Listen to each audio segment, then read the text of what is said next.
कोल्हापूरचे माजी आमदार आदरणीय मालवीराजे छत्रपती साहेब, या कार्यक्रमासाठी उपस्थित असणारे राधन तालुक्याचे ज्येष्ठ नेते आदरणीय ए.वाय. पाटील साहेब, कार्यक्रमासाठी या ठिकाणी उपस्थित असणारे राधन तालुका काँग्रेसचे अध्यक्ष आमचे मार्गदर्शक आदरणीय हिंदूरावजी चौगले साहेब, गोकुळ दूध संघाचे माजी संचालक आदरणीय पी.डी. धुंद्रे साहेब, भोगावती सहकारी साखर कारखान्याचे माजी चेअरमन आदरणीय सदाशिवराव चोरापरे साहेब, ज्यांची नुकतीच कोल्हापूर महापालिकेवरती भरघोस मताने निवड झाली, ते आमचे सहकारी आदरणीय अर्जुनजी माने साहेब, त्या कार्यक्रमासाठी उपस्थित असणारे आमचे मार्गदर्शक आणि सहकारामध्ये ज्यांनी खूप मोठं काम उभा केलं आहे ते आदरणीय ए.डी. पाटील साहेब, महादेवरावजी कोतळकर साहेब, आदरणीय बशीर राऊत साहेब, तुकाराम केसरकर साहेब, ज्ञानदेव पाटील साहेब, आमचे मित्र आदरणीय रमेशराव पाटील, संजय माळकर, जयवंतराव कांबळे, राजाराम पाटील, विश्वास राऊत साहेब, विशाल पाटील,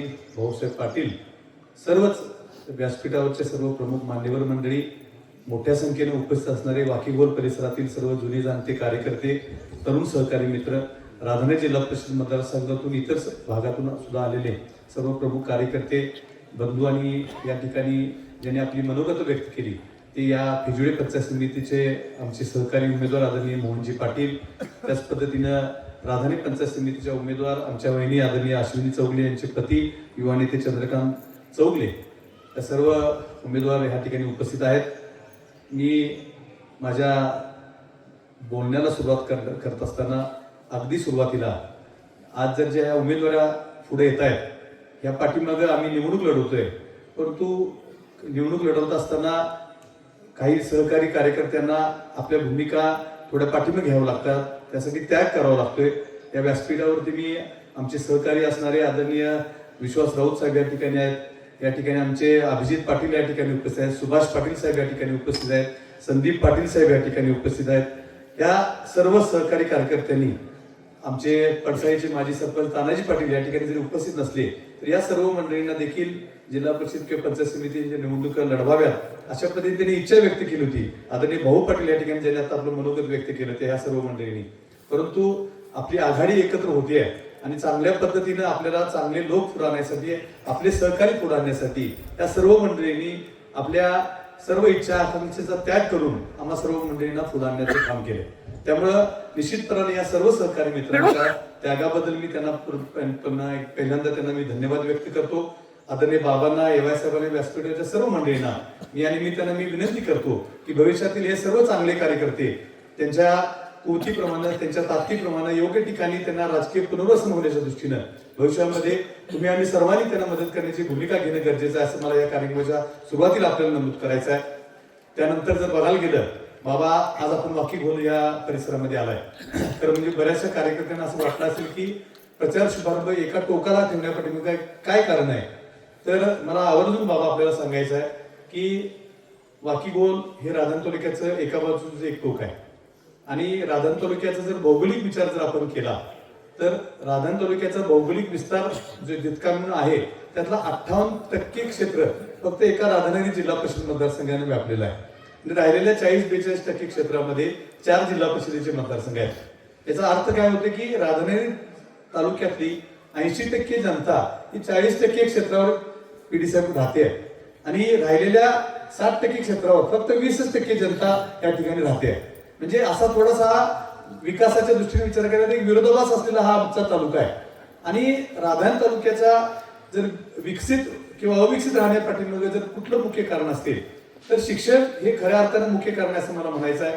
याचं कारण म्हणजे राशिवडे असेल किंवा हे वाळवे असेल किंवा खालचा सरवडे परिसर असेल, यावेळी जर विचार केला आपण तर इथल्या 8वी पासूनच्या 10वी पर्यंत माध्यमिक ज्या शाळा आहेत त्या 50 वर्षापूर्वी साधारण किंवा 55 वर्षापूर्वी देश स्वातंत्र्य झाल्यानंतर सुरू झालेल्या आपण पाहायला मिळतील. परंतु आमच्या परिसरातल्या ज्या काही जिल्हा परिषद माध्यमिक शाळा ज्या सुरू झालेल्या आहेत त्या सगळ्या शाळांची वाटचाल गेल्या 30 वर्षातली आहे. आता तुकाराम मामा केसरकर या ठिकाणी उपस्थित आहेत. आमची दुर्ग मनोहरची माध्यमिक शाळा असेल, तळगावची असेल, पडसाळीची असेल, दाजीपूरची असेल, चौक्याची असेल, या फेजुड्याची असेल, या फराळ्याची असेल, या सर्व माध्यमिक शाळा जर आपण बघायला गेलो तर या 25 ते 30 वर्षामध्ये सुरू झाले. म्हणजे 30 वर्षापूर्वी किंवा 25 वर्षापूर्वी 7वीच्या पुढे शिक्षण देणारी कुठली यंत्रणा बाबा आमच्या मतदारसंघामध्ये नव्हती. आणि शिक्षणाचं धोरण जे शासनानं बदललंय की अनुदान द्यायचं बंद केल्यानंतर कायमस्वरूपी विनाअनुदानित किंवा स्वयंअर्थसहाय्यित शाळा ज्यावेळेपासून सुरू केल्या तेव्हापासून ज्या प्रमाणात शाळांची संख्या वाढली पाहिजे तेवढी संख्या आमच्या ह्या परिसरामध्ये वाढली नाही.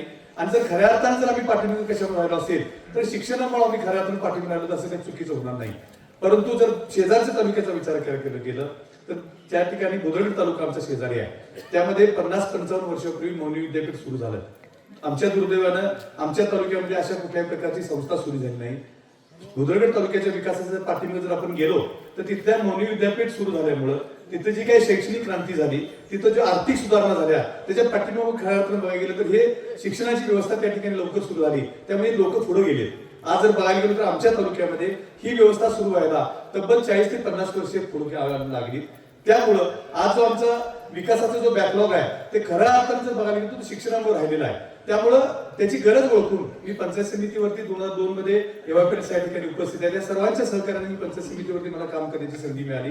पंचायत समितीनंतर जिल्हा परिषदेमध्ये काम करत असताना ज्या पद्धतीनं एखादा 50-55 वर्षाच्या माणसाला आपला संसार कशा पद्धतीने केला पाहिजे जसं समजते तसं राजकारणामध्ये 2-3 टर्म काम केल्यानंतर या परिसराच्या या मतदारसंघाच्या विकासासाठी आपण नेमकं केलं काय पाहिजे हे जेव्हा आमच्या लक्षात यायला लागलं तेव्हा आम्ही ठरवलं की आपली जरी कुवत नसली तरी सुद्धा एखादी चांगली शिक्षण संस्था आपल्या तालुक्यामध्ये उभा राहिली पाहिजे.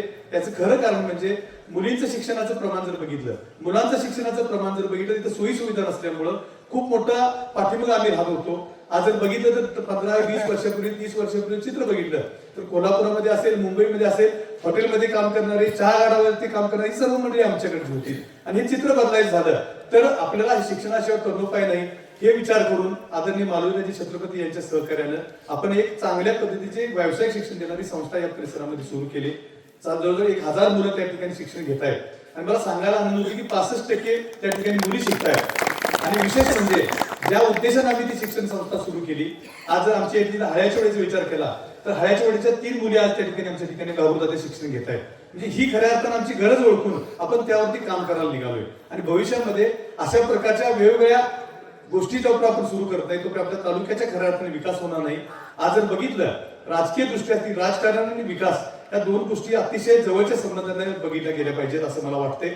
आपण जर बघितलं शेजारचा कागद तालुक्याचा जर आपण विचार केला तर तिथल्या राजकीय नेत्यांना तिथल्या तालुक्यातल्या मंडळींनी मोठ्या प्रमाणात ताकद दिली त्यांना स्थिरतावर केलं.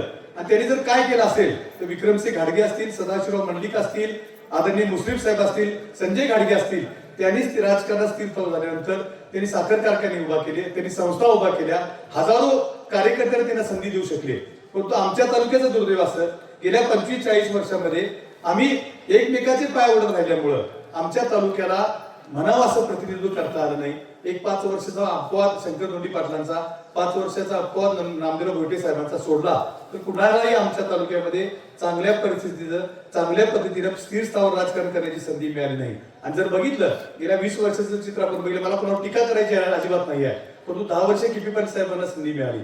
त्या 10 वर्षांमध्ये त्यांनी एक कॉलेज उभा केलं एक सूतगिरणी उभा केली. उभा करताना तिने फक्त आपल्याच तालुक्यात उभा करायचा निर्णय यावेळेस घेतला. त्यानंतर आमचे मित्र आघाडीकर साहेबांना संधी मिळाली. मी त्यांना दोष देणार नाही त्यांना मी चुकीचं म्हणणार नाही. खोरं हे शेवटी आपल्याकडेच माती ओढणार. त्याने देखील सूतगिरणी आणि त्यांचा देखील काय करताना त्यांनी आपल्या तालुक्याचा विचार केला. मला हे टीका म्हणून मला बोलायचं नाही. जोपर्यंत आपण आपल्या राजकीय दृष्ट्या आपल्या तालुक्यातल्या कार्यकर्त्याला आपण सक्षम करत नाही तोपर्यंत आपण विकासाच्या अपेक्षा त्यांच्याकडे करू शकत नाही असं मला या व्यासपीठावरती निश्चितपणे सांगायचं आहे. भविष्यामध्ये राधानगरी तालुका काँग्रेस म्हणून आपण सर्व एकत्र यायची भूमिका सरापले साहेब या ठिकाणी आहेत पीडी साहेब या ठिकाणी आहेत हिंदुराव दादा आमचे या ठिकाणी उपस्थित आहेत एडी पाटील साहेब या ठिकाणी उपस्थित आहेत. या सर्वांनी ज्या भूमिका घेतल्यात त्या फक्त राजकारण करण्यासाठी घेतल्यात असं म्हणलं तर ते चुकीचं होईल. भविष्यामध्ये राधानगरी तालुका राजकारणाच्या पातळीवर एकत्र राहून विकासाच्या मार्गावर न्यायचा असेल तर या सर्व मंडळींना भविष्यामध्ये आपण ताकद द्यायची भूमिका घेतली पाहिजे असं मला या कार्यक्रमाच्या निमित्तानं आपल्याला जाणीवपूर्वक आवाहन करायचं आहे. वाकीगोल हा राधानगरी तालुक्याचा अविभाज्य घटक आहे. राधानगरी तालुक्याच्या मध्ये ज्यावेळी 74 किंवा 76 साली ज्यावेळी काळमोडी धरणाची बांधण्याचं काम सुरू झालं त्यावेळी राधानगरीच्या अतिशय जवळचा असलेला हा परिसर धरणाच्या बांधकामामुळे किंवा धरणामध्ये पाणलोट क्षेत्रामध्ये बरीचशी गावं विस्थापित झाली आणि हा परिसर जो आहे तो संपर्काच्या दृष्टीनं रस्त्याचं अस्तित्व संपल्यामुळे तो बाजूला गेला. आणि जर बघायला गेलं तर त्यावेळी 1985 साली आपल्या अभयारण्याची घोषणा झाली आणि अभयारण्याची घोषणा झाल्यानंतर जेव्हा रस्त्याच्या कामांना सुरुवात झाली तेव्हा असं गोष्टी लक्षात आली की फॉरेस्ट मधून रस्ता करण्याशिवाय दुसरा पर्याय बाबा नव्हता. आणि फॉरेस्ट मध्ये रस्ता करत असताना 85च्या अधिसूचनेनुसार जर बघायला गेलं तर पक्का रस्ता परवानगीशिवाय करता येत नाही. त्यामुळे हा रस्ता बरेच वर्ष रखडला गेलाय. परंतु आता गेल्या 2-4 वर्षाचं चित्र जर बघितलं आपण तर त्याच्यासाठी सातत्यानं आम्ही सर्व मंडळी पाठपुरावा करतोय. फॉरेस्टकडे असेल, सार्वजनिक बांधकाम विभागाकडे असेल, त्याचा संयुक्त प्रस्ताव करून आपण तो महसूल खात्याकडे पुढे नेण्यामध्ये आपण यशस्वी झालोय.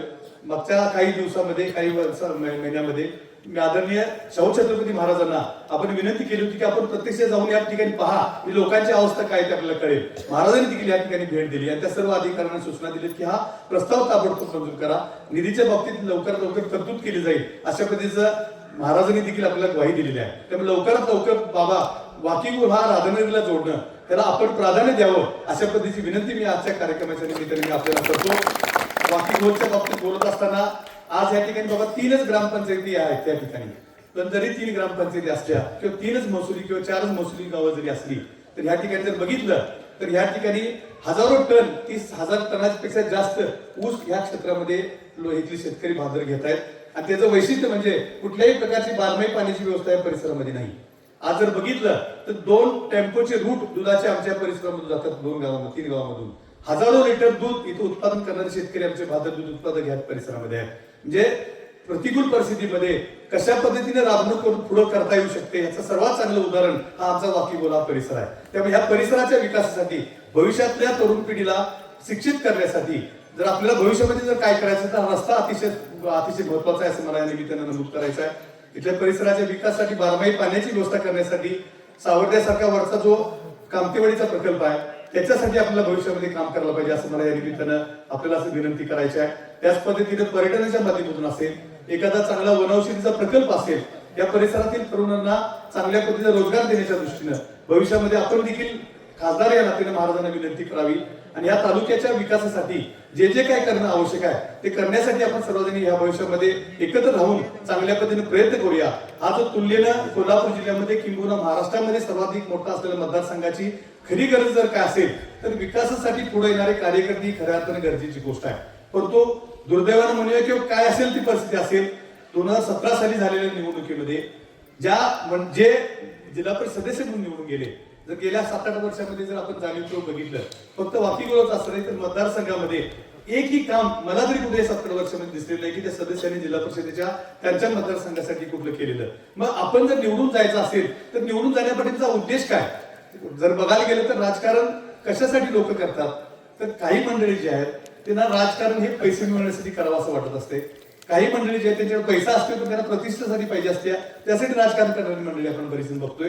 परंतु एक असा छोटा वर्ग आहे की ज्यांना पैसा आणि प्रतिष्ठेसाठी नव्हे तर समाजासाठी, समाजाच्या विकासासाठी खऱ्या अर्थानं राजकारणाची गरज असते आणि त्याचा विचार करणारी सर्व मंडळी या व्यासपीठावरती आहेत. भविष्यामध्ये या सर्व मंडळींना आपण या परिसरातील जनतेनं, राधानी मतदारसंघातल्या जनतेनं चांगल्या पद्धती ताकद द्यावी आणि राधान तालुक्यातल्या विकास आघाडीला चांगल्या पद्धतीचं यश द्यावं अशा पद्धतीची वाकेश्वराच्या चरणी मी प्रार्थना करतो आणि माझे 2 शब्द संपवतो. जय हिंद, जय महाराष्ट्र.